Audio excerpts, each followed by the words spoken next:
So the biggest game of Summit Series 72 wasn't Game 8. I know that's weird to say, but if Canada wouldn't have won Game 7, Game 8 would have been useless, and eventually won the series 4-3-1 against the Russians. But after Bobby Clarke's slash against Harlamov that broke his ankle or ruined his ankle in Game 6, there was a whole bunch of talking back and forth about the refereeing. He felt that Canada, especially Gary Bergman and Phil Esposito, had been singled for penalties. Now in Game 7, one of those players I just mentioned almost got killed on the ice. And a player that you would never see him do anything bad defended him by doing the same thing that was done to Gary Bergman. So we're going to keep that hidden for a second. We'll call Game 7 when the Russians lost their mind. Now let's look back about what happened in Game 6. During Game 6, Valery Harlamov was targeted by Team Canada for attention. According to Brian Conacher, every time they got a chance, they're taking him for a rough ride along the boards. Harlamov was a target of numerous body checks by Brad Park. Things started to heat up in the second period, and Harlamov had knocked out Bobby Clarke when retaliation rubbed Harlamov's face with his glove to raise his temper, and the two exchanged punches. Gary Bergman then stepped in and bumped into Harlamov and harassed him all the way to the bench. Peter Mihaljevic later elbowed Harlamov, who retaliated by dumping Mihaljevic to the ice. Now, allegedly, John Ferguson told Clarke, "They're killing us." He wanted Bobby Clarke, "Why don't you go break his ankle or something?" Later, Clarke raced down the ice to catch a streaking Harlamov and deliberately slashed Harlamov's already sore ankle, injuring it, and according to published reports, he broke it. He skated over to Canadians' bench and yelled at them before limping off the ice to the dressing room. The referees handed Clarke a minor penalty for slashing, an additional 10-minute misconduct penalty. Later, when Clarke was still serving time misconduct, the referee also gave Dennis Hull a slashing penalty, during which Yakushev scored. Despite his injured ankle, Harlamov returned to play and very nearly scored on a power play later in the second period. The Soviets, Mikhailov exacted his own retribution, kicking Bergman hard enough to cut his leg through his shin pads. The incident was widely reported and condemned by the Soviet press. Harlamov himself believed that Bobby Clarke was given a job of taking me out of the game. The slash was apparently done in instigation of John Ferguson. I remember that Harlamov's ankles were hurting pretty bad. I called Clarke over the bench, looked up at Harlamov and said, "I think he needs a tap in the ankle." I didn't think twice about it. It was us versus them. Now, by the time Game 7 came along, Czech referee Rudolf Bada and Swede referee Ove Dahlberg officiated this contest, and was announced that German referee pair of Kampala and Bader, or Bader and Werser, had been sent home, and Bada and Dahlberg would referee the final game in exchange for a promise that Bergman would not publicly berate the Russian head coach. Harrison described tactically training in this way. Before the match, we made one significant rearrangement, which turned out to be very useful. During the last two games, the Russian did not miss Esposito, so he did not score goals. He was controlled by Petrov. Then we decided to outsmart them by playing four lines. We knew that our opponents were likely to break up their team to counter this. So the game was being beamed back to Canada, very choppy color as well. Now, they did win Game 7, but this was a barn burner from the start, and it got ugly.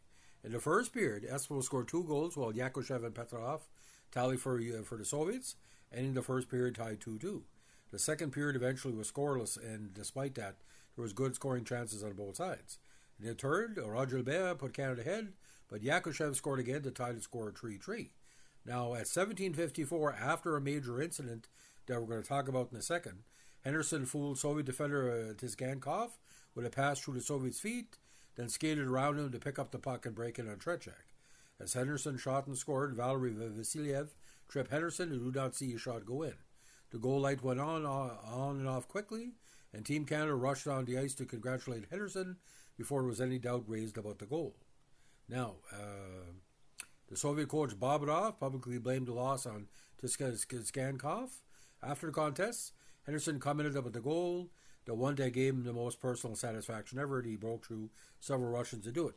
Now, this is where it got freaky, ladies and gentlemen. Late in the third period, there was a bunch of pushing behind the net. Now there was like kind of a mesh kind of netting. At 16:26, a scuffle broke out between Bergman and Mikhailov. Now, Mikhailov hated Bergman. He kicked Gary Bergman, so much so that if you watch the CBC TV movie of it, he almost bled to death. The only thing that stopped him was the cauterization of his knee pads. Now, Mikhailov turned around, and Yvon Cornway was there, one of the cleanest players in the world, and he tried to kick Cornway, and Cornway kicked him back. So this is a situation where Gary Bergman, who said in published reports, he said, I lost my fucking mind during the series. And literally, I think he died early because he was frustrated. And Cornway once said publicly, I kind of lost my mind too, but I saw Bergman being hit.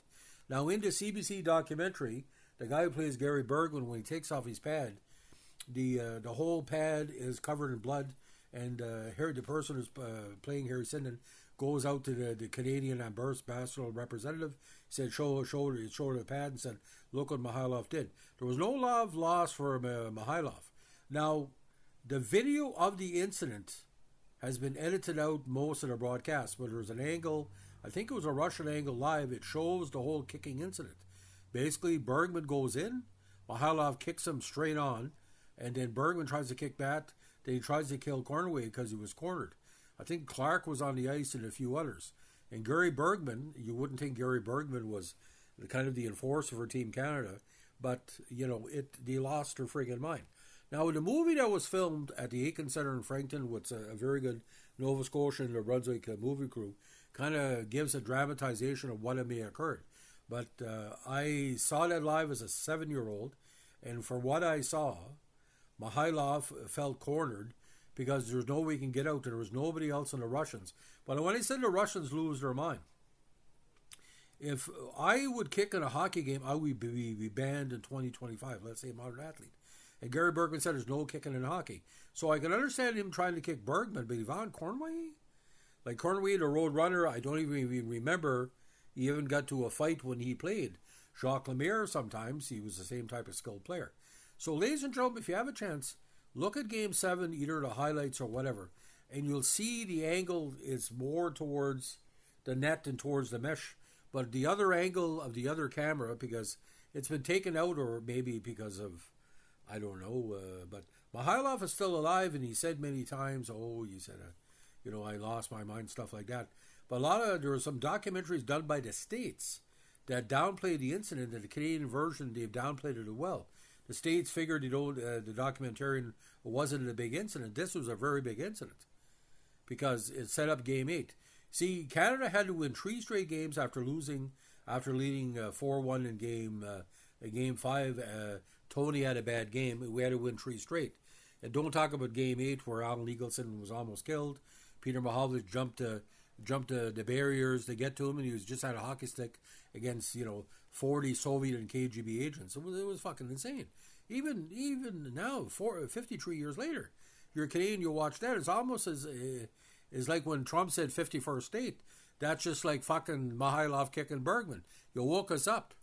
And he wouldn't have won Game 8 if Mikhailov wouldn't have kicked Bergman. Because he scored right after that, and he won Game. Fuck, they were behind 5-3 in Game 2. And when Corby scored tied the goal, he put it on the light, and then Eagleson came over, and Henderson scored late. But I'm just saying, as bad as Donald Trump saying we want Canada the 51st state. By the way, Donald Trump, you fascist bastard, go fuck yourself. That's what Canadians are going to be saying about you for years, so go fuck yourself. You know nothing about hockey.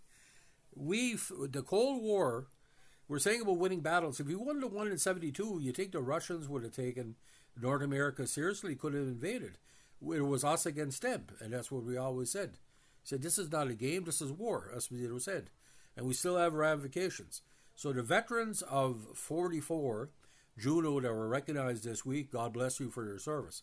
But those 3,000 were at the Russian rink that year, the Canadians, the Canadian media, Bob Cole, who announced it, Foster Hewitt, Jacques Plante, all the players are there.